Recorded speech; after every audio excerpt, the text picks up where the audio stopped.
All right. Good evening and welcome to Beginners Academy.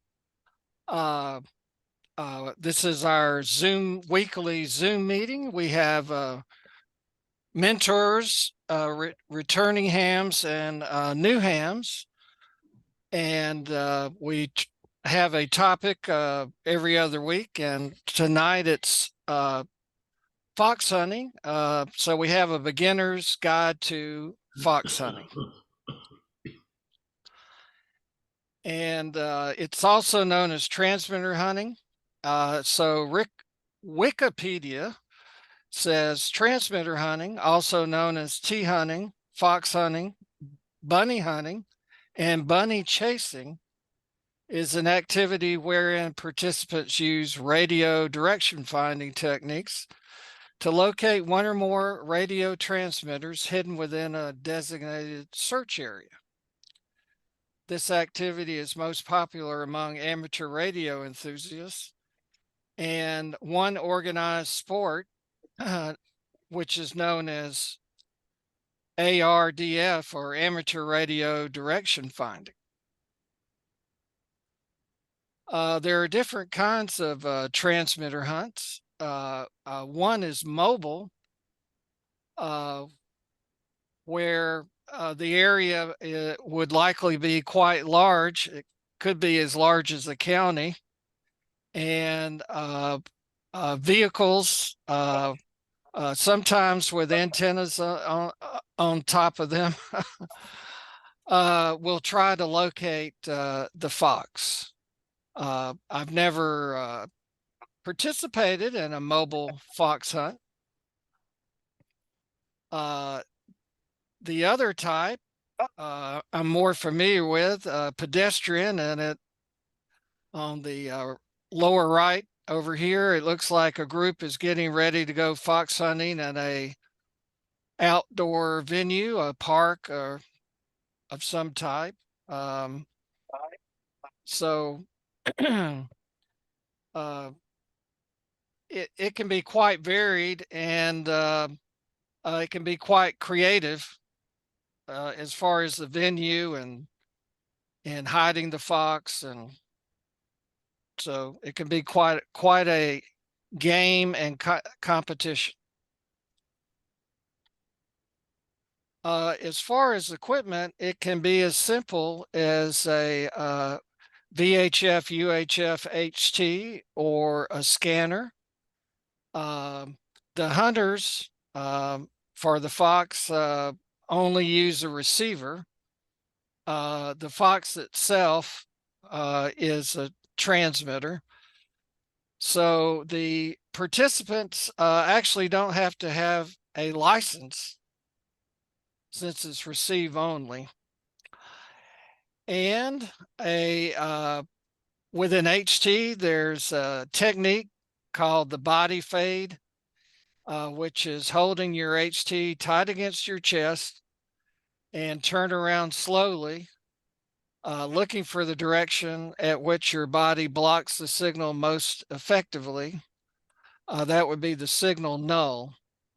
At this point, the signal is coming from behind you, so walk in the direction of the null, taking bearings at regular intervals, and observe the signal strength getting stronger.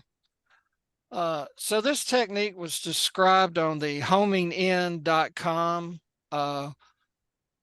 website that has a lot of good information about direction finding and fox hunting. Some additional tips that they had. A lot of times, if you're near the fox, the signal is so strong you can't find a null. So one trick is to tune 5 or 10 kcs off frequency to put the signal into the skirts of the receiver's IF passband. And you can also, if your handheld is dual band, 144/440 megahertz, you can tune to the third harmonic of the signal, which should be reduced strength. So one of the problems is signal's too strong. You just can't get a null. And ultimately, you can remove the HT's rubber duck antenna and knock the signal down even more. So if you can hear the fox without an antenna, then you must be pretty close. So you can start looking for it. And there's even more tricks. And that's the interesting thing, is to learn tricks and bring them to bear when you need them to find the fox, win the prize. Another technique is to use directional antennas, such as a Yagi, a cubical quad, or a phased array. So the fox hunting is usually on 2 meters, so the antennas are relatively small. But nevertheless, a a 2-element or a 3-element Yagi would do just fine. And you can scan the horizon and find out the direction that the signal is the strongest. It does help if you have an S meter on your HT. So it's kind of I know almost everybody has an HT, but the HTs vary a bit with, do they show signal strength and such things as that. I found a website which discusses the popular tape measure antenna, which is a nice do-it-yourself project. And this particular web page discusses a tape measure beam optimized for radio direction finding. I didn't get into the details, but that's a page you might want to check out. All right. Well, there seemed to be some interest here at the Wiregrass Amateur Radio Club, and they asked for a demonstration of fox hunting techniques, which I've yet to really provide. But I got a transmitter or fox from bionics.com. And Bionics has been in business for many years, and they're a good source for apers and fox hunting equipment. And the little 35 millimeter can, so to speak, on the left with a stubby antenna has a circuit board, which is a transmitter and a little controller for it, and it also has a little battery in there. So that's a 2-meter Fox. The most popular frequency is a simplex frequency on 2 meters. It's 146.565. Hey, on the software there, you Yeah, put your call where it says Microfox. That's what you exactly. call it. Oh, okay. All right. Yeah. All right. So I would put the club call or my call, and it I'm just showing you the defaults, and it'd be nice to have an audio, but basically it makes some tones and After that, it will identify in CW at the speed you designate. Um, so this particular one is kind of a replacement for ones I've had before that they can't manufacture right now. Oh, But anyway, you got that one. You got yours in the film can. yeah. Okay, is that yours right there? No. Oh, okay, all right. That screen there, that looks like their little APER screen. The Yeah. that you put in your car or whatnot. Yeah, very similar. Yeah. Yeah. Actually, I don't have that stubby antenna, which would be good because that helps reduce the output. They say that the fox could be heard from 2 or 3 miles, and What, what's the what's the power on that? it's milliwatts. I don't Okay. recall. What Maybe. does it use? Like a watch battery? No, It's 15 milliwatts, 15 What milliwatts. There you what go. kind of battery does it use? 9-volt battery.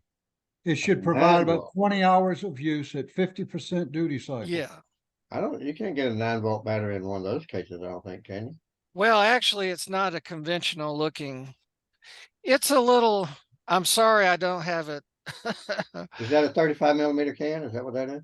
Yeah, it seems a little long. It's kind of a long Oh one. yeah. Oh, did Yeah, that come with it? It came with that? it came with it. Yes. Oh, okay. Oh, so you can get the battery down in there. Okay. Yeah. Oh, And they 9 volt battery is gonna recommend, last forever on that thing. I wouldn't.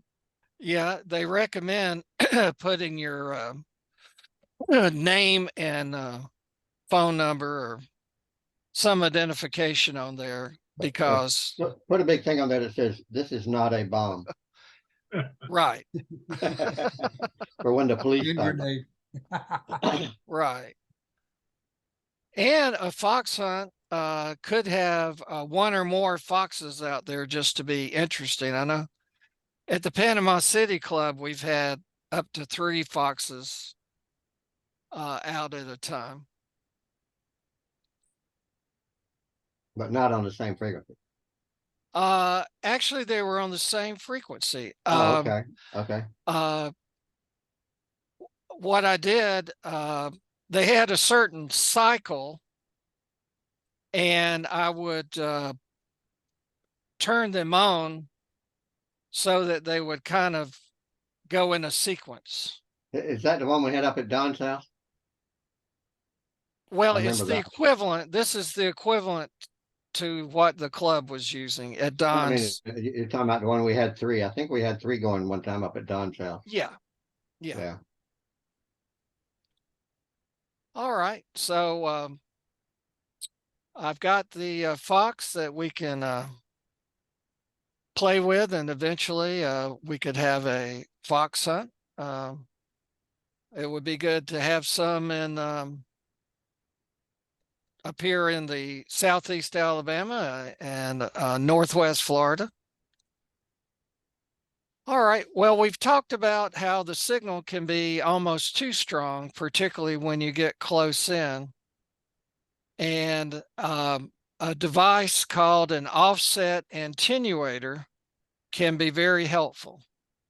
And this just happens to be Bionic's version of a offset attenuator, also known as an active attenuator.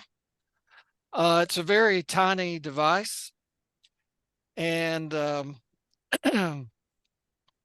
so when the receiver is very near a transmitter, the signal is so strong the direction cannot be determined.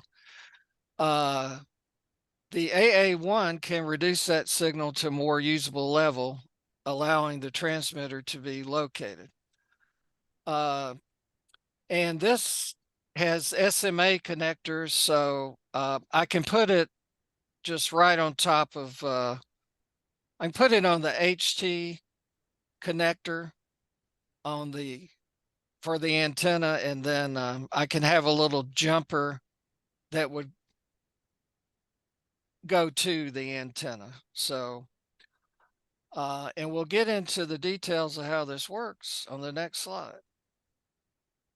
And so theory of operation. When two waves are mixed together, the products are the original waves plus the sum of difference of those waves.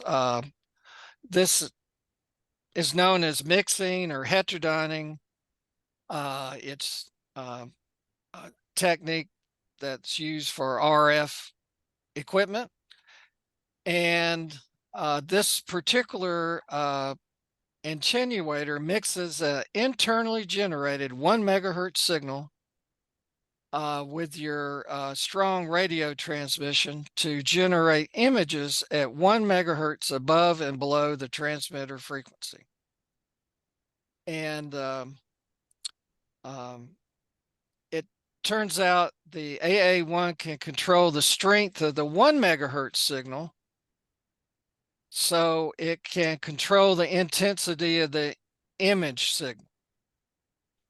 Now, by moving it 1 megahertz away, you kind of eliminate that effect of the signal just kind of blasting into your radio.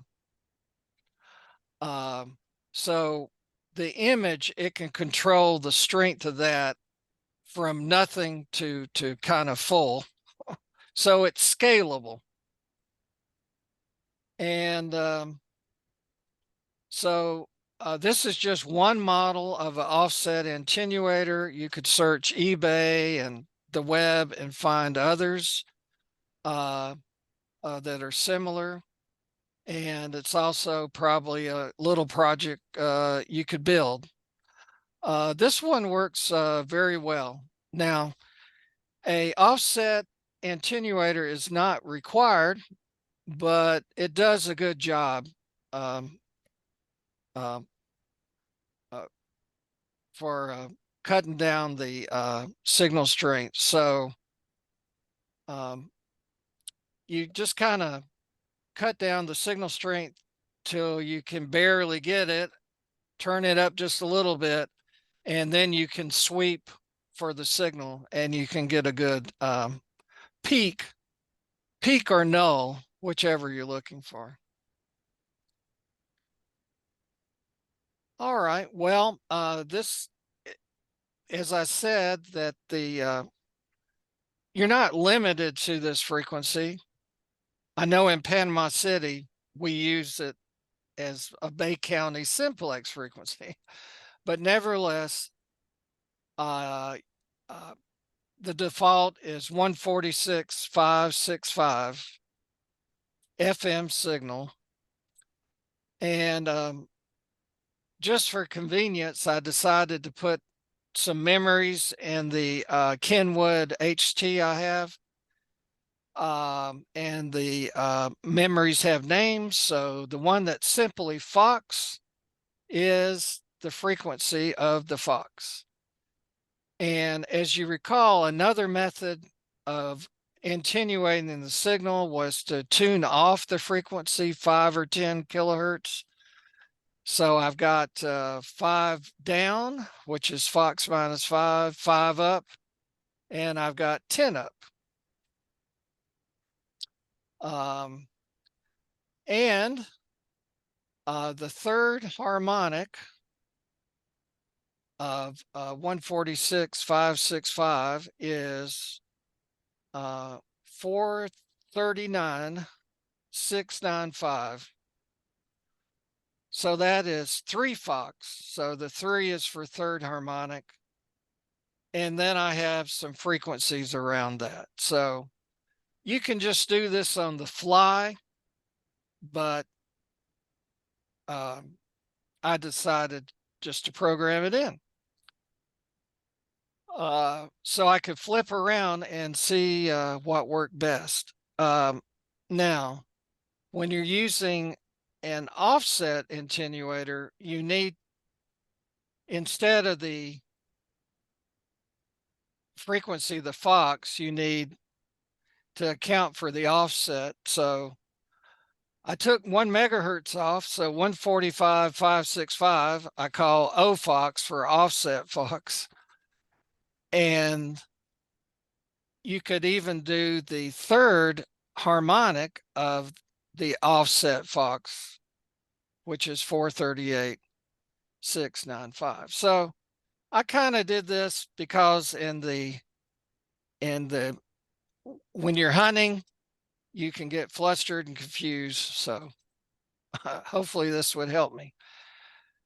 Now on the right, I'm showing a configuration screen for the it's RT systems I used here to program the HT, and it has a TX inhibit setting. It's important not to transmit into the offset attenuator. And you know that would be easy to do if you press the push to talk. So by checking that box, I don't have to worry about it. So that's just a little extra effort to hopefully save some effort doing the fox hunting. All right. Well, frankly, a lot of things we talk about, you won't really have a full appreciation until you try them. So my suggestions are to try using your HT or a scanner with the body fade technique and see how that works for you. I believe we had a fox hunt and the guy with the HT won, found at least one fox. He didn't have a beam. So so if you don't have a directional antenna, just use your HT. Of course, you can build or buy a directional antenna. It's a very popular build project. It turns out that I have some satellite antennas that are basically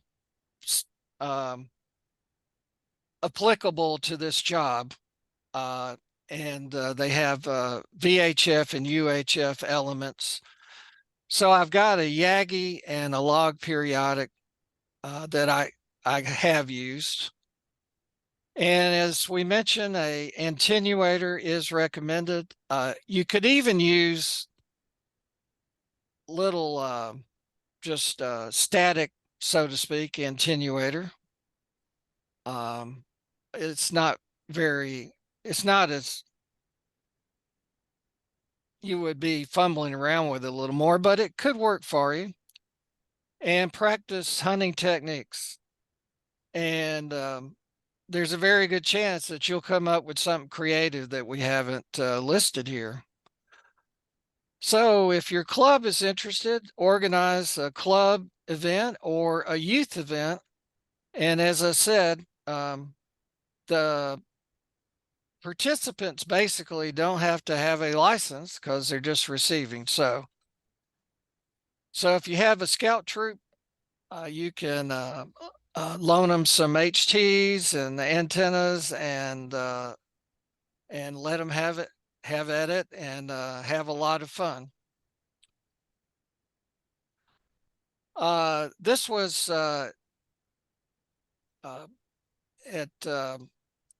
actually it's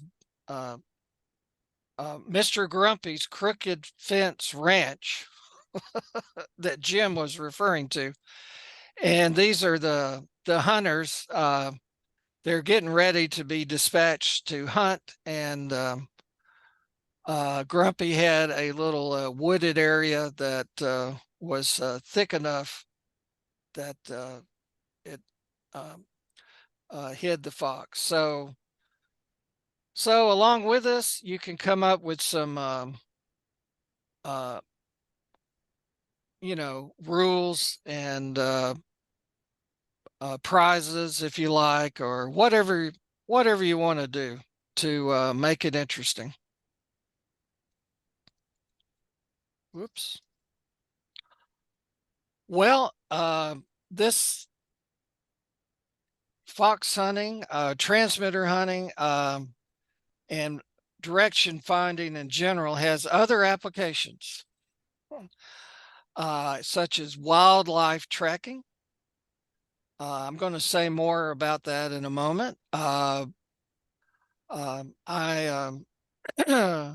have done a number of rocket launches, and we basically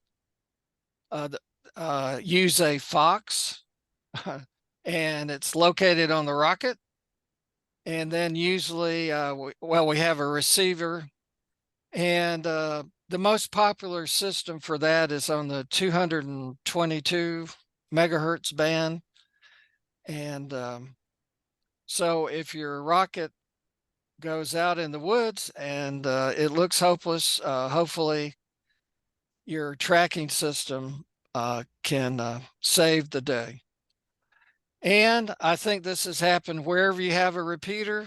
Occasionally, someone is abusing the repeater, or they're key down and it's stuck and you don't know who it is. And if the problem persisted, then you could use these techniques to help locate that problem transmitter. And I encourage you to watch a YouTube done by one of the Panama City Club members, Mark Cantrell, KD4IMA. Mark is a wildlife officer, I'll say, but his career is in wildlife management. I believe he's working for the state of Florida. And all through his career, he has been doing real fox hunts and bird hunts and fish hunts and fox hunts. So this is on the club YouTube channel, but if you search for Mark Cantrell KD4IMA, you should find it. So it's interesting when somebody uses all these techniques in many different ways. They like to do studies to understand the habits of the wildlife, and it helps them with their management activities and so forth. So I highly recommend that you watch. So that's basically a run through, just some high points about fox hunting, and we have our group with us on Zoom. So do we have any questions or further comments? I do. Yes, go ahead, Bill. What, there's a couple of things. One is, I've been on many fox hunts, and I don't even need a radio. I use a spectrum analyzer Oh, okay. on the antenna. Now, with the spectrum analyzer, you know, a little portable, a tiny SA. With a spectrum analyzer, you've got a built-in dB meter. You know, it shows you the strength vertically, and horizontally shows you the frequency. And you can put a span of frequencies in there, where if you have 2 or 3 transmitters, you can tell which one is which. Well, that's awesome. And it's nice to have the radio because you can tell when it turns on. Whereas with the spectrum analyzer, you only see the peak. Right. But as you get closer, or you turn your antenna near it, your peak will get taller. And it's immediate. You don't need to turn your body or put the radio next to your body to attenuate it. you watch the attenuation on your screen. The only difficulty in that is with a tiny SA, the screen is very small, and in the daylight, it's very hard to see. Yeah. You'd probably need a little tube or something between, that you can put your eye and 8 or 10 inches away, the screen of your spectrum analyzer, then you darken everything else and you can see it. And I also bought a Tiny SA Ultra, which goes from near 0 to 6 gigahertz, but it has a larger screen, a 4-inch screen. Well, I'm glad you brought that up. That it's kind of cheating. Well, well, because it's too good. Yeah. Well, I've yet to find the fox or be the first one to find the fox. So I need all the help I can get. And the second thing I wanted to mention, if I may, is the prize for the first person to find it. He gets to hide the fox the next month. Okay. That's one suggestion. Yeah. And another one is if I find it, you could buy me a Tesla. But I rather doubt that. Anyway, those are two things I wanted to mention. Well, do we have anybody else with experience fox hunting in our group here? I've never done it, Greg, but wondering if you could use it's going to be bulkier, but an actual larger radio like a Yaesu FT817 or 818 or something like that that's got RF gain control. Would that be adequate for attenuating, or would it be? Well, you'd have to test it out, but I suspect it would. In fact, that 817, you can hang it on your neck, more or less, and it has 2 meters and 70 centimeters. So yeah. And has an S meter. Yeah, so right. It's got it all right there. Yeah, and yeah, probably could use RF gain to help with the attenuation. So there's almost there are unlimited ways to do this, and it just kind of depends what you have in your shack and what you want to bring to bear on this problem. I got a question. Yes, go ahead. Yeah, it's Tony in Cleveland. Yeah, what about, like throughout the country, HF cormers? What about using really high-end SDR? Well, yes. So that would yeah. Because you could have multiple, just on one screen, you could have a dozen SDR antennas up. Well, there's what Bill was saying, that RTL.SDR dongle radio. I mean, that's $20. And it's darn good little radio. Well, actually, they have some SDRs. Well, it's actually a box of maybe like 4 SDRs that are synced, and they can do Doppler and other techniques so you could have fixed antennas, maybe like 4 antennas and 4 processors, and with the right algorithm, you could do it. Now, that would be what we would call advanced techniques for fox hunting. Now, in fact, they have a more serious design with SDRs in it, and the company cannot export it because they're worried about it using it to locate aircraft, basically a passive radar. So they won't even let it out of the country. So Yeah, those are good ideas. I believe MFJ has a system that has, you put 4 antennas, say on the roof of your vehicle, and it basically, the electronic switches between the antennas, and I'm not familiar with the details, but basically you could be driving in your car and locating the fox with your 4 antenna being static as far as the car goes. So yeah, if you want to get carried away with this, yeah. The MFJ 5005 for $590 There you at go. HRO. Tony is one of those that can get carried away. If he wants something, if he wants it, he don't care what it costs. Go for it, That's not true. That's not true. Is that considered? You know, you're running a net, and you have some less desirable somewhere throwing a carrier.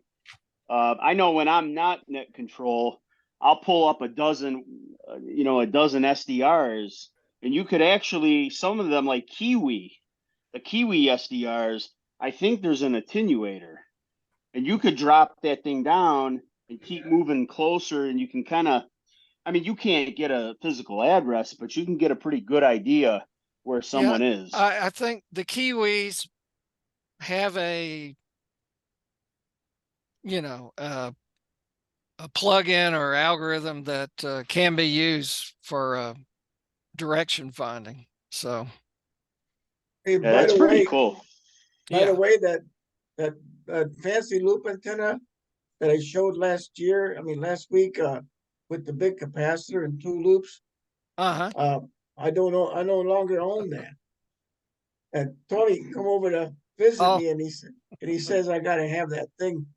So we talked, and now he has. Here's the truth. Here's the truth. I get stuff from Frank. I'll keep it for a year, and I give it back to him. I give it back to him to sell it to someone else. After he he takes it out to the woods and he tears it all up. Oh boy. Well, Alan, do you have any questions or comments? I know I brought my fox hunting stuff to the tailgate, but we really didn't have anything organized about playing around with it. So no, I don't have any questions. I tried it out there. I didn't have a lot of time to play with it either, but it seemed to work pretty good. Yeah. Well, did you try your antenna, Alan? No. Oh yeah, I got it when I was at the tailgate. Yeah, I tried it. Yeah. Yeah. Yeah. I've been for over 20 years. Well, this is something that you play around and learn, and then you might want to change your technique, and so it can be quite interesting. It makes a good group activity for a club, and down here the winters aren't all that severe, that they still could be good days and through the winter for doing this. Yeah, we should organize it one weekend at the conservation park and go by bicycles. Yeah, that's a good spot. And there's a lot of trails and loops in there. Yeah. The last time that we did one was at that field behind our clubhouse, when that thing was wide open. Right. And we were honing in on it, and 2 guys were real close to each other, and they were beating the same bush at the same time, trying to find it. Well, pretty much the only place to hide it was in the bushes there. So. Yeah, right. Well, I know in the Dothan area we have Forever Wild, which I think would be have you been there, Jimmy? Forever Wild? Yes, they got trails going all over the place. That'd be a great place for a fox hunt. It would. Yeah, They've got like 3 or 4 different entrances, and the trails all crisscross. Yeah. So, Yeah. You comfortable with his frame of mind is All right. like Well, that? this just introducing the subject, and you know, we'll see what falls out, and it's popular actually. So the cost is minimal. that's right. You probably already have everything you need. If somebody did walk into the pasture, he would have taken them out. Might build a tape measure antenna. I was teasing him, and I went up to him about 12 feet away. Yeah, maybe I should bring mine down. Are we going to do it this winter? Should I bring mine down? Look back at me. I've got enough pounds Well, I here don't already. know. Maybe this needs to be brought up at the next club meeting, Striking, everything. which will be this Wednesday. I'll go for a little walk with The I'll tape measure send- is nice because if you're going through the bush, you don't have to worry about bending elements and stuff. I mean, the arrow works great, but it's such a delicate little thing, you know? With Yeah. the tape measure, you can just stuff it in the back seat of your car or whatever. It doesn't matter. and just love Elements are all Right. bendable. Okay. you know, like Well, we're going to finish up. Thanks for the comments and letting us know about. I like that tiny SA thing. Now that's something I don't have. So, off again. yeah, and Come on, so we'll roll this out to YouTube and see what comments we get. So we'll wind it up. So 73s from our members here in Ohio, Ontario, and Alabama and Northwest Florida. All right, 73. You can step off in